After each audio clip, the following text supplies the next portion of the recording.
عندي عشوية مع صحابي البنات قالوا لي لازمك تجيب لنا هكا الميني برجر والميني ساندويتش نتاعك. بديت نحضر حصيلو، هزيت من الفرينة 4 مغارف، زدت لهم الخميرة وما دافي وخليتهم يرتاحوا درجين. وبعدين بديت نحضر المكونات الاخرين. اول حاجة هي جديدة لازمها تكون تمبيراتور امبيون، خليتها مع الفرينة. وبعدين صبيت هكا الخليط الاول اللي خمر، وكملت المكونات الكل خلطتهم بالبي، وبعد خليتهم يتعجنوا في عقلهم حكاية 10 دقائق هكا. بالطبيعة تنجموا تعجنوهم بيديكم حتى لين تخرج عجينة هكا، شوفوا محلاها.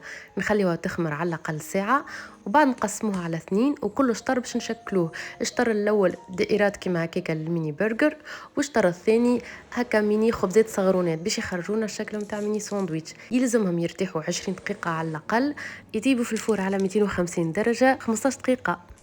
ريتو العجينه قداش خفيفه خرجت، زايد الكلام السر الكل في جديده. بعد حضرت كعبر متاع الدجاج متاعي وخليتهم يطيبوا في الفور. اللفاحات الكل تلقاهم مكتوبين تحت الفيديو هذه. وبديت نحضر في الفرس متاع ميني ساندويتش سهل على الاخر، شيما فيها طرف خس وطماطم هريسه وتون ومايونيز. عبيتهم وخرجوا ياسر مزيانين، والحق متاع ربي بنان برشا.